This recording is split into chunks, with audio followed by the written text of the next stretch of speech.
আসসালামু আলাইকুম। তো গাইস, আজকে নিয়ে আসলাম আমার ছোট্ট একটি ফার্ম।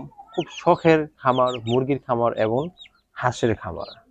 তো আমার খামারে মাত্র 4 পিস হাঁস আছে আর 12 পিস মুরগি আছে। তো এগুলো আমার খুব শখের, খুব ভালোবাসি এদেরকে। তো আশা করলাম, আমি নিয়ত করলাম আর কি, আমি ভিডিও টিডিও বানাই। তো অনলাইনে কিছু ভিডিও আমার থাকে। তো আমার বাসায় কি কি আছে এগুলো নিয়মিত আপনাদেরকে দেখাবো, আপডেট দেবো। যদি ভালো লাগে ভিডিওগুলো প্রচুর পরিমাণ শেয়ার করবেন আর পেজটি ফলো করে রাখবেন নিয়মিত ভিডিও পাওয়ার জন্য। তো দেখেন, একটা মুরগি একটা মালিককে কতটা বিশ্বাস করলে, কতটা ভালোবাসলে তার হাতে বসতে পারে। এরকম করে দেখেন, একদম কোনো ভয় নেই, কোনো কিছু নেই। এই যে এই যে একটা মুরগি ধরলাম, দেখেন। ওকে যদি মাথায় বসা দিই না, এই যে মাথায় বসে থাকবো। এই যে আরেকটা, আসো আসো আসো আসো আসো আসো আসো আসো, দেখেন কোনো ভয় নেই। এই যে আমার হাঁস, আচ্ছা, হ্যাঁ, খুব প্রিয়। এখন যদি আমি ওই গেটের সামনে যাই, যদি বসি, বলি ওইখানে যাই, যদি ডাক মারি না, সবগুলো দৌড়ে যাবে আমার সাথে। ওরা নদীতে যাবে, ওখানে গোসল করবে, ঘাস খাবে, আবার আমার সাথে চলে আসবে। তো এই মুরগিগুলোর খুব খুব দারুণ গল্প আছে। এই যে আমার হাতে যে মুরগিগুলো আছে, 1 পিস, 2 পিস, 3 পিস, 4 পিস, এই 4 পিস মুরগি। ওদের যে মা বাবা ছিল, এই 2টি মুরগির বাচ্চা ছিল, একটা রাতা ছিল। ওরা প্রচুর পরিমাণ ডিম পাড়ছে আমাদের বাসায়, কিন্তু ওরা ছিল করস মুরগি। কখনো ওই ওমালু হতো না, তো বাচ্চা ফুটানোর জন্য দেশি মুরগি যেভাবে বসতো ওভাবে বসতো না। তার জন্য প্রচুর ডিম খাইছে, কিন্তু বাচ্চা উঠাতে পারেনি। তো অবশেষে শীতের মধ্যে ডিমারে ধরে মুরগিগুলো মারা যায়। তো 10টা ডিম ডিম ছিল আমার কাছে। তো 10টা ডিম বসানোর পর ওরা বাচ্চা হয়েছিল 60টা।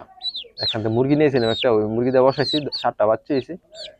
তো সব বাচ্চাগুলো থেকে মাত্র 4টা বাচ্চা বেঁচে আছে। আর যে মুরগি দিছে, ওনাকে একটা মুরগি দিছি, এই এই জাতেরই, আমার ভালোবাসার মুরগি থেকে দিছি। তো বেচারি মুরগি দিছে আমাকে, যার জন্য এই জাতটা আমার কাছে এখনো রয়েছে। তাকে একটা মুরগি দিছি আমি। এই গাছে যাবো, সুন্দর গোয়ালদা গাছে চলে গেছে। এখন 4টে আছে। আমার নিয়ত আছে এই মুরগি দিয়ে আমি প্রচুর মুরগি করব, যদি কপালে থাকে। আর আমার কাছে দেশি মুরগি আছে, বাচ্চা দেশি মুরগি, এই ছোট ছোট আপনারা দেখতে পাচ্ছেন সামনে। একদম ছোট নিয়েছিলাম, মোটামুটি ভালো বড় হয়েছে। তো আমার এই রাজহাঁস, এটা নিয়েছিলাম এতটুক, মানে ডিম থেকে ফুটছে 10 থেকে 12 দিন বয়সী বাচ্চা। আর ওদেরকে নিয়েছি এরকমই 4 দিন 5 দিন বয়সী বাচ্চা। মোটামুটি মাশাআল্লাহ ভালো বড় হয়েছে। আর এইগুলা তো আমার শখের মুরগি। এখানে বসো, এখানে বসো, ওই পায়ে, ওই হাতে যাও, ওই হাতে যাও, নামিয়ে যাবো। তো এদিকে এদিকে আমার এই কবুতর, এই মুরগি খাওয়ার চার, দোতলা 4 খোপ। ওইদিকে আছে আমার কবুতরের, এটা কবুতরের ধাপে।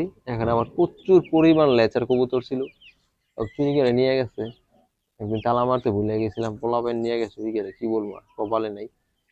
আর তারপর আমার প্রচুর কবুতর ব্যাগাইছিল, চোরা কবুতর চুরি করে নেওয়ার পরও ওইগুলো বাবার লেখাইছে। তো আবার নতুন করে শুরু করবো, কবুতর পালবো, প্রচুর কবুতর আনবো আমার ফার্মে, প্রচুর কবুতর মুরগি পুরো ভরপুর করবো। তো আপনারা একটু সাপোর্ট করবেন, যদি ভালোবাসা দেন তাহলে আমার খুব ভালো লাগবে এসব ভিডিও নিয়ে আসার জন্য। তো আজকে এখানে শেষ করছি। আল্লাহ হাফেজ।